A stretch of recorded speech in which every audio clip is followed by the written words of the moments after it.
नमस्कार दोस्तों, स्वागत है आपको अपने चैनल एग्जाम हैप्पी में। दोस्तों, मैं आज आपके लिए बहुत ही इंपॉर्टेंट टॉपिक लेकर के आपके बीच उपस्थित हूं, जो कि आपके रीजनिंग के अंतर्गत होंगे, तर्क शक्ति परीक्षण के अंतर्गत होंगे। तो मैं आज यहाँ पे रीजनिंग का पार्ट 1 आपके बीच लेकर के उपस्थित हूं। तो इस तरह से दोस्तों, आज से हमारे यहाँ डेली आपके रीजनिंग का, मैथ का और यहाँ पे जीके का जो ट्रिक दिया जा रहा है, उसके बाद आपके सभी स्टेट में होने वाले शिक्षक पात्रता परीक्षा और केंद्रीय शिक्षक पात्रता परीक्षा की भी यहाँ पर कोचिंग कराई जा रही है। तो आप यहाँ पर इस YouTube चैनल में जाकर के आप जीके ट्रिक्स, झारखंड शिक्षक पात्रता परीक्षा, बिहार शिक्षक पात्रता परीक्षा, जितने भी राज्य के शिक्षक पात्रता परीक्षा हैं और उनसे संबंधित सारे महत्वपूर्ण प्रश्न और यहाँ पे एसएससी स्टाफ सिलेक्शन कमीशन के अंतर्गत रेलवे आदि की यहाँ पर कोचिंग की करवाई जा रही है।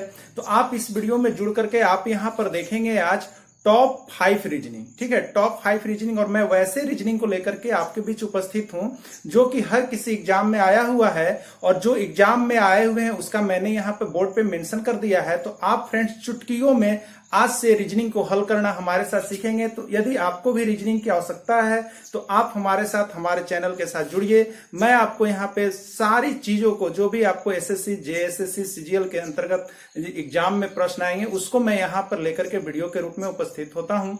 तो फ्रेंड्स चलिए चलते हैं प्रश्न की ओर। प्रश्न क्या कुछ है उसको देखते हैं और आप हमारे साथ जुड़े हुए रहिएगा, बने हुए रहिएगा। मैं आपको बहुत ही आसान तरीकों से सारे प्रॉब्लम को सॉल्व करने वाला हूं। तो आइए देखिए प्रश्न क्या कह रहा है।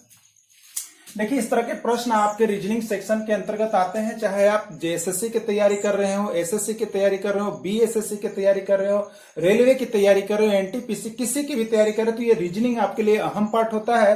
तो आप उसमें से किसी भी चीज से जुड़े हैं तो आप इस रीजनिंग को देख सकते हैं। तो मैं यहाँ पर आपके बीच टॉप 5 रीजनिंग लेकर के उपस्थित हूँ, जिसमें फर्स्ट रीजनिंग का यहाँ पे मैं लिखा हुआ हूं। तो आइए देखिए क्या कुछ कह रहा है। यहां पे कहा जा रहा है कि यदि इंग्लैंड को 1 2 3 4 5 2 6 से, मतलब इंग्लैंड को जो लिखा जा रहा है, कूट किया जा रहा है, सांकेतिक किया जा रहा है, वह आपको 1 2 3 4 5 2 6 से, तथा फ्रांस को, देखिए फ्रांस को 7 8 5 9 2 9 1 से कूट किया जाता है, तो ग्रीस को किस प्रकार से कूट किया जाएगा। आपका यह प्रश्न है कि ग्रीस को किस प्रकार से कूट किया जाएगा, सांकेतिक किया जाएगा। जैसे आप इसमें देख रहे फ्रेंड्स कि इंग्लैंड को सांकेतिक इस प्रकार से किया गया, फ्रांस को सांकेतिक इतने डिजिट से किया गया, तो आपसे पूछ दिया गया तो ग्रीस को किस प्रकार से आप सांकेतिक कीजिएगा। और यहाँ पे 4 ऑप्शन आपके दिए हुए हैं। आप देख रहे फ्रेंड्स, यह जेएसएससी 2012, एसएससी 2014, रेलवे 2016 में पूछे गए प्रश्नों का, महत्वपूर्ण प्रश्नों का समावेश लेकर के मैं उपस्थित हूं। तो आइए देखिए इस प्रश्न को क्या करेंगे। कुछ नहीं फ्रेंड्स, बहुत ही इजी है। आप देखिए यहाँ पे बहुत जितना जल्द हो सके आप लिखेंगे। यहाँ देखिए आपको क्या चाहिए, आप इसको देखिएगा, ग्रीस। क्या लिखा हुआ फ्रेंड्स? ग्रीस। ये आपको लिखे हुए हैं। ग्रीस को आप किस प्रकार से लिख सकते हैं। आप एक चीज को ध्यान देंगे फ्रेंड्स, क्योंकि इस तरह के और भी प्रश्न होते हैं। तो आप देखिएगा कि जो कूट है, जो अंक का कूट है, वो मिल रहा है कि नहीं मिल रहा है। तो देखिएगा आप ई के लिए आपका कूट है 1, ठीक है, और यहां पे आप देख रहे हैं एन के लिए आपका कूट है 2, और यहां भी एन है, उसके लिए भी कूट है 2। इसका मतलब है कि यहां पे समान संख्या वाले को लेकर के चला जा रहा है, अलग अलग संख्याएं नहीं है। अगर यह चीज होता कि यहां पर ए के लिए आप देख रहे हैं यहां पे जो है आपका एन, अगर यहां पर एन भी, यहां भी एन 2 है और यहां भी एन 2 है, मतलब समान कूट चल रहा है। अगर ये अलग अलग हो जाते, जैसे एन इसमें अलग होता तो वो अलग ट्रिक से बनते, तो ये सेम मिल रहे हैं आपको। यानी इसमें डिजिट को आपको सिर्फ क्या करने हैं, छांट लेने हैं कि उस डिजिट का कूट कितना दिया गया है, क्योंकि सामने सामने उसके कूट को सांकेतिक किया जाता है। तो आइए देखिए यहाँ पे जी, आप देखेंगे जी इसमें कहा है, तीसरे स्थान पर है। तो इसमें भी आप जाएंगे इधर से 1 2 2 तीसरे स्थान पर क्या है आपका 3। तो आप जी के लिए यहाँ पे इस तरह से आप चाहते हैं तो डायरेक्ट भी बना सकते हैं। जी के लिए आपका हो गया 3, ठीक है, आपने लिख लिया। उसी तरह से पूछा जा रहा है आर। आर देखिए इसमें नहीं है, लेकिन इसमें आर है, इसमें आर दूसरे स्थान पर है। तो इधर से दूसरे स्थान पर कौन है फ्रेंड्स? 8 है। तो आर के लिए आपने ले लिया 8। ई देखेंगे आप, तो ई के लिए आपके पास क्या मिला हुआ है, देखिए ई है, ई के लिए 1 मिला हुआ है, ठीक है। और कहीं भी ई के लिए, अगर इसमें भी ई है तो ई का कोड देखिए 1 ही है, अलग नहीं है, इसलिए ई के लिए आप 1 लेंगे। तो कितने बार है? 2 बार है। ई तो आप 2 बार ले लिए। उसके बाद फिर क्या है फ्रेंड्स, सी है। सी के लिए आपको देखिए क्या कोड दिया है, सी इधर से दूसरे स्थान पर है, तो आइए इसमें इधर से दूसरे स्थान पर क्या है, 9 है, तो सी के लिए हमने 9 ले लिया। और क्या आपके पास बच रहा है, ई, तो ई के लिए अभी आप लिए थे 1। तो इस तरह से फ्रेंड्स इसका ये आप ट्रिक्स है, इससे आप बना सकते हैं। सिर्फ कोडिंग को क्या करना रहता है, आपको चुनना रहता है। आप जब इसमें चुन लेते हैं तो अब आप आंसर को मिलाएंगे।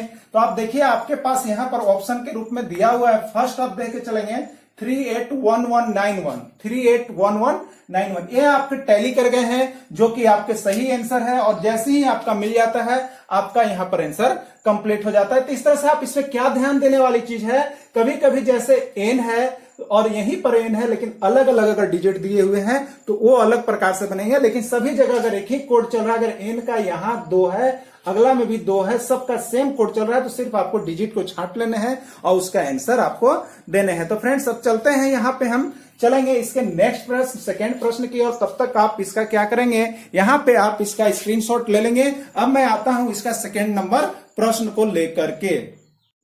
फ्रेंड्स चलते हैं यहाँ पे, हम यहाँ पे क्वेश्चन नंबर 2 की ओर। इसमें आप देखते हैं क्वेश्चन नंबर 2 आपका यहाँ पे लिखा हुआ है। तो आप देखिएगा नीचे दिए गए प्रश्न में प्रश्न चिन्ह के स्थान पर कौन सी संख्या आएगी। तो फ्रेंड्स आपको यहाँ पे देखिए सेकेंड नंबर में प्रश्न दिया हुआ है 9:8। यहाँ पे फिर समानुपात का साइन है, बराबर के लिए है 16 और रेशियो व्हाट, यानी व्हाट की जगह पर क्या आएगा ये आपको बतलाना है। तो आप कभी यह नहीं समझेंगे, देखिए यह एसएससी 2018 रेलवे में आया हुआ है, जेएसएससी में आया हुआ है, एनडीए में आया हुआ है। तो इस तरह से बहुत ही महत्वपूर्ण प्रश्न है और इस तरह का एक प्रश्न आपको पूछ ही दिया जाता है। तो देखिए आप यहाँ पे इसको हम लोग कैसे करेंगे, तो आप इसको कभी भी यह नहीं सोचेंगे कि यह मैथ्स के अंतर्गत समानुपात का प्रश्न है और उसको हम इस तरह से करके यहाँ पे क्या करेंगे, बना लेंगे। इस तरह से आप नहीं बनाएंगे, नहीं तो आपका आंसर नहीं आएगा फ्रेंड्स। तो इसमें क्या होता है कि देखिए ये रीजनिंग के अंतर्गत आपको है, तो रीजनिंग के अंतर्गत हम लोग क्या करते हैं, देखिए यहाँ पे ये दोनों में कुछ संबंध है और जो दोनों दिए हुए हैं उसमें कुछ ना कुछ संबंध है। आप उस संबंध को पहले ढूंढने का प्रयास कीजिए। जब वह बैठ जाए संबंध, तो आप समझिए कि अगला जब हमको इधर चलना है तो हमें भी वही चीज उधर करना है। तो सबसे पहले की ओर ध्यान देंगे कि क्या हमें सुटेबल बैठ रहा है। तो आइए हम देखते हैं, यहाँ पे 9:8 है, ठीक है, दिया हुआ है। आप 9 को क्या कर सकते हैं, तो 9 को हम लिख सकते हैं 3 का स्क्वायर। अभी हम देख रहे हैं 9 को क्या लिख सकते हैं, 3 का स्क्वायर। नेक्स्ट पॉइंट 8 है, तो 8 को मैं कितना लिख सकता हूं बताइए, तो 8 को हम लिख सकते हैं, अगर लिख सकते हैं क्या, 2 का क्यू। तो देखिए ये आपका बैठ रहा है कि n है वो 3 का स्क्वायर है, फिर अगला बार जा रहा है तो 3 से 1 कम हो जा रहा है 2 और उसका हो जा रहा है 2 का क्यू 8 हो जा रहा है। तो इस तरह का इसमें क्या चल रहा है, संबंध चल रहा है। तो हम अगले वाले के लिए भी इसी प्रकार का संबंध ढूंढेंगे कि क्या उसमें होगा। तो अब देखिए आपके पास यहां जो है वो 16 है और यहां पे आपका व्हाट है, इसमें ढूंढना है आपको। तो अब बताइए कि ये 9 जो 3 का स्क्वायर था, तो आपको यहां भी देखना है कि 16 कितना का स्क्वायर होगा। तो आप बताएंगे 16 कितना का स्क्वायर होगा, तो ये आपका हो गया फ्रेंड्स 4 का स्क्वायर, ठीक है।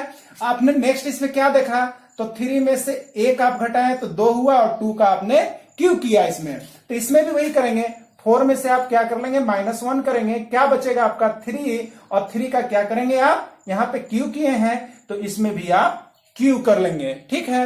अब देखेंगे आप 3 का क्यू आपने किया तो 3 का क्यू होता कितना है, तो 3 का क्यू बराबर मतलब है 3 इंटू 3 इंटू 3, यानी कितना हो गया 27। तो इस प्रकार से इसमें आप मिलाएंगे, ए का है 17 नहीं, 2 14 नहीं, लेकिन 3 में आपका देखिए आपने जो यहाँ पे सोल्व किया वो आंसर आपका मिला हुआ है, ये आपके यहाँ पे सही होगा। तो इस तरह के प्रश्न में एक साइड आपको संबंध बताना पड़ता है। जब यह संबंध आपको पता चल जाता है तो आप नेक्स्ट को भी उसी प्रकार का संबंध बनाएंगे, आपका आंसर ओके हो जाएगा।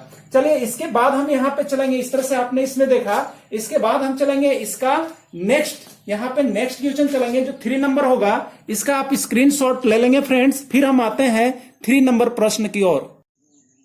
आइए फ्रेंड्स देखते हैं क्वेश्चन नंबर 3। देखिए आपके पास क्वेश्चन नंबर 3 उपस्थित है।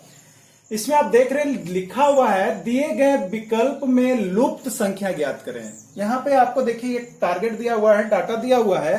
इसमें ये जो रो है, ये रो है, इसमें आपको देखिएगा तो इसमें सभी में दिए हुए हैं डिजिट, इसमें भी सभी में डिजिट दिए हुए, लेकिन इसमें बीच में आपको छोड़ दिया गया है। आपको पता करना है कि ये जो है आपको क्या होगा, यहां पर इसके जगह पर क्या होगा, ये आपको पता करना है। ठीक है, तो ये आपको पता करना है। तो आइए कैसे करते हैं। तो फ्रेंड्स आप देखिएगा, यहाँ पे कभी कभी इस प्रकार के जब प्रश्न आपको मिलते हैं तो आप यहाँ पे ध्यान दीजिएगा कि क्या कुछ इसमें हो रहा है। तो आप देख रहे हैं कि फ्रेंड्स इसमें नीचे जो है, नीचे वाले कॉलम वो सबसे बड़ा आ रहा है। यहाँ देखिए ये बड़ा आ रहा है। तो जब ऊपर से नीचे की ओर जब बड़ा आ रहा हो या इधर से इधर की ओर बड़ा जा रहा हो, तो आपको लगभग यह तय हो जाता है कि ये जुटेगा या घटेगा, जो भी होगा ये इसी रो में काम होगा, ये इसी रो में काम होगा। क्योंकि देख रहे हैं ऊपर छोटा है नीचे बड़ा है, यानी कहीं ना कहीं इसमें जुड़ा हुआ है, तब जाकर के यह इतना बड़ा हुआ है। तो आइए देखते हैं, अब इसमें ढूंढते हैं कि यह किस संबंध पे जा रहा है, इसका कौन सा संबंध टैली करेगा। तो आप जब संबंध देखना चालू करते हैं तो इसका जो संबंध होगा वही संबंध इसका भी होना चाहिए, वही संबंध इसका भी होना चाहिए। उस पर अगर टैली करते हैं तो आपके आंसर सही है, और नहीं टैली करते तो गलत हो रहा है। तो आइए देखते हैं कि उससे टैली करता है या नहीं। तो हम पहले प्रयास करेंगे, क्योंकि यह रीजनिंग है, आपकी माइंड देखना है। तो हम पहले प्रयास करेंगे, देखते हैं अगर जोड़ के फ्रेंड्स तो 2, 3, 5 और 4 9, जबकि 29 है, जोड़ने से नहीं हो रहा है। अब देखते हैं कि इसका हम स्क्वायर करके देखते हैं फ्रेंड्स। जब इससे नहीं आया तो इससे देखते हैं।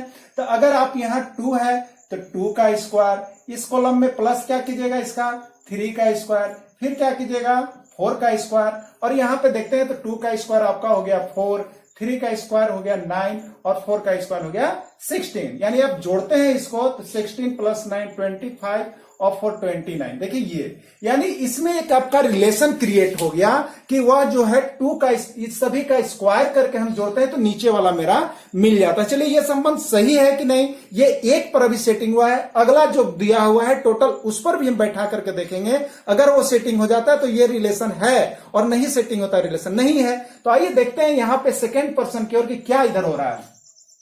तो इधर भी हमको वही करने होंगे, 8 का स्क्वायर, फिर यहां करना होगा 9 का स्क्वायर, फिर यहां करना होगा 10 का स्क्वायर। आप इसको हल करेंगे, 8 का स्क्वायर होता है 64, 9 का स्क्वायर होता है 81 और 10 का स्क्वायर होता है 100। आप इसको ऐड कर लीजिए। ठीक है, तो क्या हो जा रहा है आपको 1 4 5 हो जा रहा है, 8 6 14 हो जा रहा है, 1 1 2 हो जा रहा है। तो आपने देखा कि ये और ये आपके टैली कर गए हैं। इसका मतलब है कि इसमें भी हमको यही संबंध लगाना है। तो आइए इसको हम काम कर लेते हैं। इसमें क्या करेंगे हम, तो आप देखेंगे इसके लिए हम थोड़ा यहां सोल्व कर देते हैं। यानी होगा 5 का स्क्वायर प्लस क्या होगा 6 का स्क्वायर प्लस क्या होगा व्हाट का स्क्वायर, जो हमें निकालना है व्हाट का स्क्वायर बराबर कितना हो जाएगा आपका 110। इसको मैं कैलकुलेट कर लूंगा। ठीक है, तो आप देखेंगे यहां पर 5 का स्क्वायर आपका हो गया 25 प्लस 6 का स्क्वायर हो गया यहाँ पे 36, और व्हाट जो है उसको तो आपको निकालना है, इसलिए आप उसी को उसी तरह से छोड़ दीजिएगा,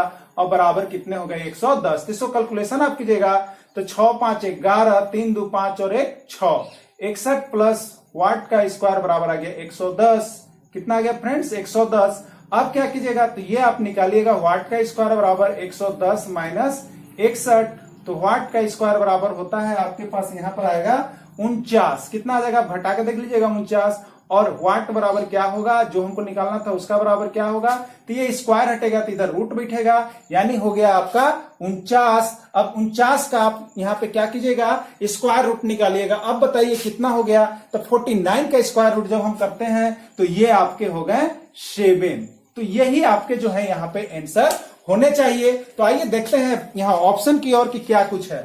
तो फर्स्ट में 7 है और आपका 7 मिल चुका है, इसका मतलब 100% जो है आप सही बनाए हैं, तो ये सही हो गया। बाकी ऑप्शन हमें देखने को नहीं है। तो इस तरह से फ्रेंड्स इस प्रकार का प्रश्न कभी भी आता है तो देखिए 3 गो 4 गो हो तो कहीं भी अगर 4 है तो 3 में पूरे डिजिट दिए हुए रहेंगे, 1 में छुटे हुए रहते हैं, तो आप वो तीनों को देख लीजिए कि उसमें रिलेशन बन रहा है कि नहीं। यदि रिलेशन बन गया तो आपका प्रश्न सोल्व हो गया, उसमें दिक्कत नहीं होता है। तो इस तरह से बहुत जल्दी में आप, और भी जल्दी में, ये तो मेरे को बताना पड़ रहा है, नहीं तो बनाना रहेगा तो बहुत जल्दी बना सकते हैं। तो आप भी इसी तरह का ट्राई कीजिएगा और इस तरह के प्रश्न को बनाते चलिएगा। तो यदि आप जेएसएससी सीजीएल, एसएससी सीजीएल या एनटीपीसी रेलवे की तैयारी कर रहे हैं तो इस तरह का प्रश्न आप अवश्य प्रैक्टिस सेट के अंतर्गत करेंगे। और ये भी आपका आया हुआ प्रश्न है, हर ये महत्वपूर्ण टॉपिक को लेकर के ही मैं आ रहा हूं। तो आइए अब हम चलेंगे फ्रेंड्स, इसका आप स्क्रीनशॉट ले लेंगे। अब हम चलेंगे यहाँ पे क्वेश्चन नंबर 4 की ओर, कि क्या कुछ कर रहा है। तो देखिए हम लेके आते हैं आपके लिए क्वेश्चन नंबर 4। देखिए फ्रेंड्स, क्वेश्चन नंबर 4 आपके पास उपस्थित है।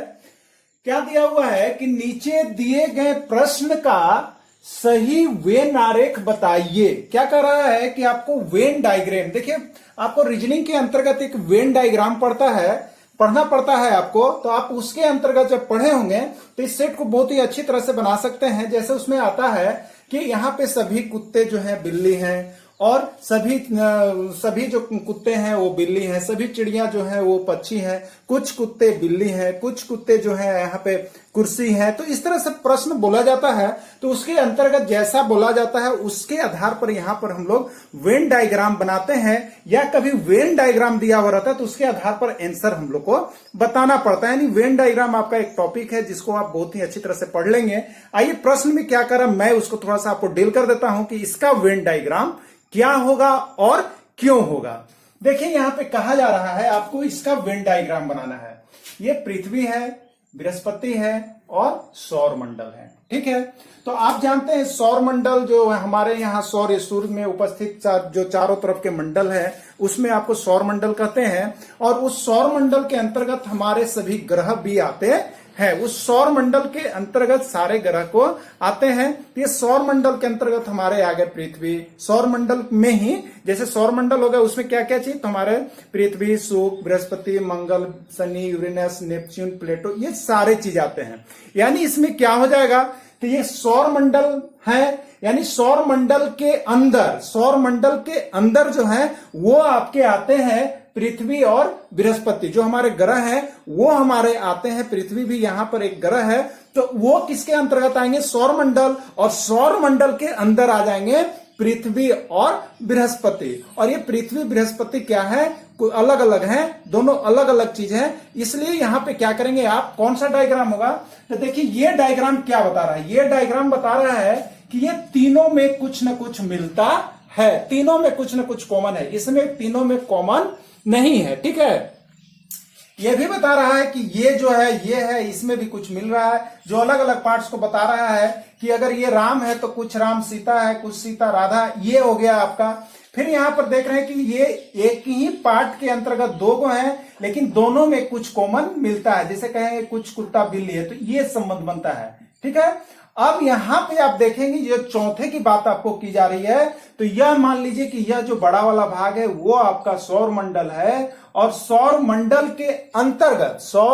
के अंतर्गत ये आपका पृथ्वी है और यह आपका बृहस्पति है। अलग अलग भाग है, ऐसा नहीं है कि कुछ पृथ्वी जो बृहस्पति है तो ये इसमें अटैच हो जाता है। तो यहाँ पे पृथ्वी और बृहस्पति दोनों अलग अलग चीज है, दोनों यहाँ पे क्या है, ग्रह का रूप है, अलग अलग है, उसमें कुछ कॉमन नहीं यहाँ पे हो रहा है। तो इसलिए ये बड़ा भाग जो है आपका सौर मंडल हो जाएगा, और सौर मंडल के अंदर ही पृथ्वी और बृहस्पति हो जाएंगे। तो इस तरह से आपका आंसर जो है वो आपका डी यहां पर सही होता है। तो इस तरह से आपको यहां पर वेन डायग्राम के अंतर्गत आपको सेलेक्ट करने पड़ते हैं कि क्या कुछ इसमें सही बोला जा रहा है। तो आप वेन डायग्राम टॉपिक को एक बार जरूर पढ़ लीजिएगा, जिससे आपको इस तरह का प्रश्न एक हमेशा एग्जाम में आ जाते हैं और आप इस टॉपिक को बना सकते हैं।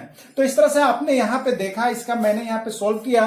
अब आप यहाँ पे नेक्स्ट प्रश्न की ओर चलेंगे। देखिए नेक्स्ट प्रश्न क्या कुछ बोल रहा है, उसको हम लेकर के आपके बीच उपस्थित हो रहे हैं। क्वेश्चन नंबर 5 आपके बीच उपस्थित है। आप देख रहे हैं ये जो प्रश्न है आपका कैलेंडर से संबंधित है फ्रेंड्स। तो एक प्रश्न जो आप अगर यहाँ पे देख रहे हैं कितने एग्जाम में आए हुए, मैंने यहाँ पे इंडिकेट कर दिया है आपको। तो यह प्रश्न जो है वो कैलेंडर से है, तो आपको इसके बनाने के लिए कैलेंडर की जानकारी आपको होनी चाहिए। तो मैं इसमें कुछ आपको कैलेंडर की जानकारी भी दूंगा, और इस प्रश्न के बारे में यहाँ पे मैं इस पर 1-2 प्रश्न और आपको करवा दूंगा। तो आप देखिएगा कि इस तरह का प्रश्न आप कभी भी किसी भी एग्जाम में चले जाए, आपका यहाँ पे रीजनिंग के अंतर्गत एक प्रश्न आपको मिल ही जाता है। तो आप देखिएगा प्रश्न क्या है, यदि वर्ष 2011 में क्रिसमस रविवार को मनाया गया, ठीक है, वर्ष 2011 में जो क्रिसमस डे हुआ, क्रिसमस डे आप जानते हैं, जो क्रिसमस डे पड़ा था वो कौन सा दिन था, रविवार था। तो वर्ष 2012 में क्रिसमस किस दिन मनाया जाएगा? यानी अगर 2011 में क्रिसमस मना है तो 2012 में भी मनेगा, 2013 में भी मनेगा, 2014 में भी मनेगा, 2015 में मनेगा। तो वो डेट हमें याद करने पड़ते हैं और पक्के 1 साल के लिए इस तरह का प्रश्न पूछा जाता है।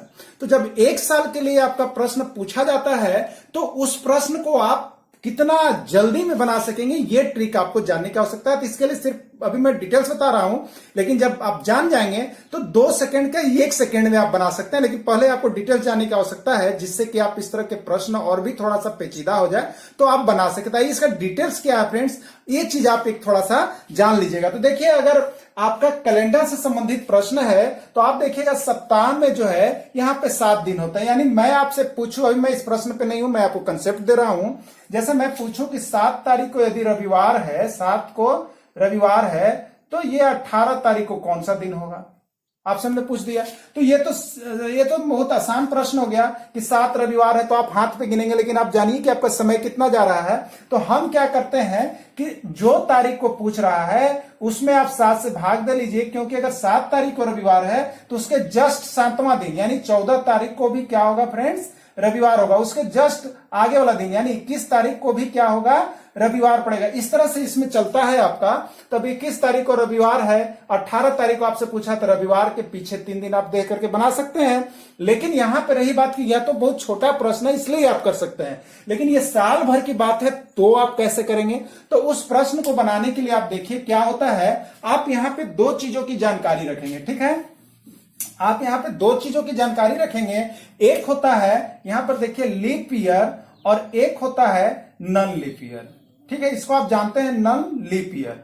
आप क्या करेंगे इसमें, लीप ईयर जो होता है पूरे 1 साल, यहां पे होता है 366 दिन का, और नन लीप ईयर जो होता है वो 365 दिन का। यानी अगर आपसे पूछा जा रहा है, साल भर का प्रश्न है और उसमें अगर लीप ईयर आया है तो क्या होगा और लीप ईयर नहीं आया है तो क्या होगा, इसकी यदि आप जानकारी रखते हैं तो आपको इस तरह का प्रश्न जो है 1 सेकेंड भी नहीं लगेगा और आप बहुत जल्दी उसको सोल्व करके दे सकते हैं। तो अब बताइए कि जब लीप ईयर होगा तब क्या होगा, जब नन लीप ईयर होगा तो क्या होगा, ये आपको जाननी है। तो आप बताइए, यहाँ पे 366 है, आपको कोई भी दिन पता करना हो आप उसमें 7 से भाग दे दीजिएगा। ठीक है, कितना से भाग दे दीजिएगा? 7 से भाग दे दीजिएगा। तो ये आपका हो गया 7 पचे 35, यहां पे बच गया आपका 1 और 6 7 दूनी 14 और बच गए 2, यानी शेष कितना बचता है? 2। यानी उस ईयर में, जो ईयर से जिस ईयर तक की बात पूछी जा रही है, अगर वो लीप ईयर पड़ गया हो तो उसमें जो दिन पूछा जा रहा है कि इस दिन रविवार है, अगला साल कब होगा, तो उसमें आप 2 दिन जोड़ देंगे। 2 दिन क्या करेंगे आप? जोड़ देंगे। कब जोड़ेंगे? जब लीप ईयर होगा तब। लेकिन जब नन लीप ईयर होगा तो उसमें साल में कितने दिन होते हैं? 365 दिन होते हैं। तो यहां पे आप 7 से भाग डालेंगे तो 7 बचे हो गया 35, 1 15, 7 दूनी 14 और 1 15। यानी जो अगला साल पूछा जा रहा है उसमें आप कितना दिन जोड़ेंगे? 1 दिन जोड़ देंगे। आप समझ गए होंगे कि यदि जो मेरा 1 साल का प्रश्न पूछा जा रहा है, इसे 2011 से 2012 तक पूछा जा रहा है, तो हमको देखना है 2011 से 2012 तक का जो महीना हमसे पूछा जा रहा है उसमें लीप ईयर आ रहा है कि नहीं आ रहा। अगर लीप ईयर आ रहा है तो आप उसमें दो जोड़ देंगे और दिन में, तो आपका आंसर हो जाएगा। और लीप ईयर नहीं आ रहा है तो उसमें आप कितने जोड़ेंगे फ्रेंड्स? 1 जोड़ेंगे। आप समझ गए होंगे। तो आइए अब चलते हैं, चेक करते हैं कि क्या कुछ इसमें है। तो आप यहां पे देख रहे हैं आपका 2011 में क्रिसमस किस दिन मनाया जाता है? तो क्रिसमस आपका मनाया जाता है फ्रेंड्स 25 दिसंबर को। ठीक है, क्रिसमस आपका मनाया जाता है 25 दिसंबर, यानी 25 दिसंबर 2011 को रविवार है। ठीक है, ये चीज हो गया। 25 दिसंबर 2011 को क्या है? रविवार है। तो आपको उसी से पूछा कि 2012 में कब होगा, यानी 25 दिसंबर 2012 को कौन सा दिन होगा, ये आपसे प्रश्न पूछा जा रहा है। बहुत ही इजी है। अब आप देखिएगा यहाँ पे 2011 से 2012 का आप यहाँ फरवरी महीना पार कर गए हैं। फरवरी महीना पार कर गए हैं क्योंकि उसी में फरवरी कितना दिन का होता है? 29 दिन का होता है। तो अगर फरवरी के पहले ही रह गया तो भी आपका लीप ईयर नहीं आया। ठीक है, लीप ईयर उसमें जुड़ जाएगा, यानी फरवरी जुड़ जाएगा तब 2 जुड़िएगा। फरवरी नहीं जुड़ेगा तो आपको 2 नहीं जुड़ना है यहाँ पे। तो आप देखिएगा 25 दिसंबर से 25 दिसंबर 2012, तो 2011 तो आपका नॉन लीप ईयर है, लेकिन 2012 आपका लीप ईयर है। अब रही बात कि आप लीप ईयर को पहचानते कैसे हैं, तो आप लीप ईयर को पहचानने का तरीका है कि जो भी ईयर चल रहा है उसमें आप 4 से भाग लगा लेंगे। यदि वो पूरा पूरी कट गया इसका मतलब वह लीप ईयर है, और पूरा पूरी नहीं कटा तो इसका मतलब वह नॉन लीप ईयर। तो 4 से आप काटिएगा तो 4 बचे यहाँ कितने हो गए, 20 हो गए आपके, ये कट गए। आप 1 उतार सकते हैं, अगला अंक नहीं उतार सकते हैं, आप 0 दीजिएगा। यहाँ पे कितना आ गया, 2 4 तिया 12। तो इस तरह से देखा आपने, ये पूरी कट गया। इसका मतलब ये क्या है, 2012 आपका लीप ईयर है। लीप ईयर है तो इसमें आपको टोटल दिन कितना हो गए, लीप ईयर है, इसमें फरवरी इंक्लूड है आपका, क्योंकि दिसंबर का महीना आ गया है, तो 366 दिन हुआ। ठीक है, एक साल में 366 दिन हो गए। अभी हमने आपको भाग देकर के दिखाया था, तो जब लीप ईयर पड़ जाएगा तो उसमें आपको कितने दिन बढ़ा देना है फ्रेंड्स, 2 दिन बढ़ा करके उसका आंसर बताना है। तो आप चेक कर लिए कि ये लीप ईयर पड़ रहा है जिसमें फरवरी काउंट हो गया, फरवरी से आगे बढ़ गया है, तो आपका कितना हो गया, आपका 366 दिन हो गया। यदि फरवरी के पीछे ही रह जाए तो वो आपका एक ही दिन जुटेगा। तो इसमें 2 दिन बढ़ गया, यानी आपका इसका आंसर क्या हो जाएगा, तो अब रविवार के आगे 2 दिन जोड़ लीजिए। तो रविवार के आगे सोमवार, उसके आगे मंगलवार, यानी इसका आंसर क्या होना चाहिए, मंगलवार होना चाहिए फ्रेंड्स। आइए इसी में एक प्रश्न और पढ़ते हैं। ठीक है, एक प्रश्न और पढ़ते हैं, इसी को मैं यहां पे थोड़ा सा चेंज कर दे रहा हूं, आपको प्रॉब्लम है तो यहां पे आप देखिएगा, मैं कह दे रहा हूं, यदि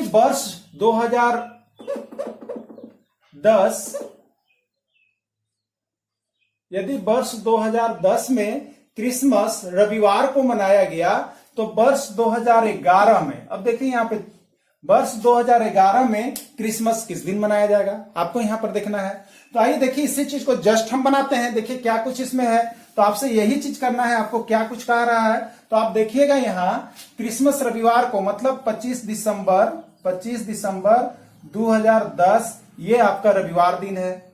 कौन सा दिन है, रविवार दिन है। लेकिन आपसे पूछा जा रहा है 2011, यानी 25 दिसंबर 2011 को कौन सा दिन होगा। तो आप बताइए कि 2010 से आप 2011 में प्रवेश किए, जो दिसंबर महीना है, यानी इसमें फरवरी ऐड हो जा रहा है, तो 2010 और 2011 ये कौन सा सेशन है, तो 2010 भी नॉन लीप ईयर है, ये भी नॉन लीप ईयर, यानी इसमें कहीं भी लीप ईयर नहीं आ रहा है। तो आपको साल में कितने दिन हो गए, 365 दिन हो गए। कितने दिन हो गए, 365 दिन। जब लीप ईयर नहीं इसमें शामिल है तो 365 दिन हुआ, 365 में 7 से भाग देते हैं, जो आपको मैंने दिखाया था, शेष 1 बचेगा। यानी अगर लीप ईयर नहीं पड़ता है तो वह कौन सा दिन होगा, तो जो ईयर दिया हुआ उसका जो दिन दिया हुआ है उससे जस्ट आप 1 दिन आगे बढ़ा करके लिख देंगे। यानी रविवार है तो यहां पे क्या होगा, ये लीप ईयर इसमें नहीं है, इसलिए ये क्या हो जाएगा आपका सोमवार। यानी अगर इस प्रश्न को आप देखेंगे तो अभी जो मंगलवार आपका आंसर हो रहा था, वो अभी आपका आंसर क्या हो जाएगा, सोमवार। ठीक है, तो इस तरह से यह प्रश्न हो गया। आइए एक प्रश्न और देखते हैं फ्रेंड्स, जिसमें लीप ईयर भी आ रहा है। आपका कंफ्यूजन हम यहाँ पे पूरी तरह से दूर कर रहे हैं, आप वीडियो के अंत तक बने हुए रहिएगा। तो देखिए, वर्ष 2011 में जो आपका है गणतंत्र दिवस की बात हम कर लेते हैं। ठीक है, किस दिवस की बात करते हैं, गणतंत्र दिवस की बात करते हैं यहाँ पे। तो गणतंत्र दिवस जो है 2011 में, गणतंत्र दिवस जो है वो रविवार को मनाया गया। तो वर्ष 2012 में, यहां पे 2012 की ही बात होगी कि 2012 में आपका गणतंत्र दिवस, 2012 में गणतंत्र दिवस किस दिन मनाया जाएगा, ये प्रश्न आपसे पूछ दिया जाता है।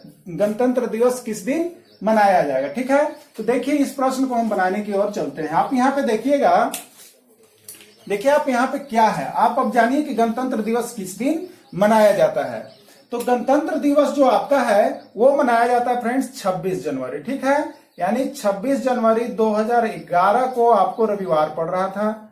क्या पड़ रहा था, रविवार पड़ रहा था। अब आपको यहां बताना है कि वर्ष 2012 में गणतंत्र दिवस कब मनेगा, यानी 26 जनवरी 2012 में गणतंत्र दिवस कौन सा दिन होगा, ये आपसे पूछा जा रहा है। ठीक है, तो आप यहाँ पे देख रहे हैं कि पूरे 1 साल हो जा रहे हैं, और 2012 कौन सा ईयर है, ये आपका लीप ईयर है। लेकिन आप देखिएगा लीप ईयर में 366 कब होता है? जब उसमें फरवरी इंक्लूड हो जाता है, ठीक है, जब उसमें फरवरी शामिल होता है तब 366 दिन होता है। लेकिन इसमें आपका लीप ईयर होते हुए भी अगर फरवरी के पीछे का वर्ष दे दे, फरवरी के पीछे का वर्ष दे दे तो आपको एक ही दिन होगा, यानी 2011 से 2012, यानी 26 जनवरी 2011 से 26 जनवरी 2012 तक कितने दिन होंगे? 365 दिन। अगर यही आपकी बात हो जाती 26 मार्च की तो वो फरवरी जो होता है 29 दिन का होता और 65 की जगह पर यहाँ 66 होता, लेकिन ऐसा हुआ नहीं है तो इसलिए आपको 365 दिन होगा और इसमें आप 7 से भाग दीजिएगा तो 1 होगा। यानी लीप ईयर होते हुए भी यदि वह जो है आपका फरवरी से पीछे का वर्ष है तो आप क्या करेंगे? उसमें सिर्फ और सिर्फ केवल 1 ही जोड़ेंगे। यानी अब आप बता सकते हैं कि वर्ष 2012 में गणतंत्र दिवस किस दिन बनेगा, तो वो आपका आंसर सोमवार ही हो जाएगा। तो फ्रेंड्स, इस तरह से हमने यहाँ पे आपको टॉप 5 क्वेश्चन यहाँ पे मैंने रीजनिंग के अंतर्गत करवाया। तो फ्रेंड्स, यदि वीडियो पसंद आती है तो आप हमारे वीडियो को एक बार अवश्य सब्सक्राइब करेंगे, लाइक करेंगे, शेयर करेंगे। Thanks for watching this video. फिर मैं मिलूंगा इसी तरह का नेक्स्ट पार्ट लेकर के, और विशेष जो आपको दिक्कत हो आप हमारे कमेंट बॉक्स में कमेंट करेंगे। Thanks for watching this video. फिर मैं मिलूंगा इसी तरह का नेक्स्ट वीडियो लेकर के। तब तक के लिए इतना ही। जय हिंद, जय भारत।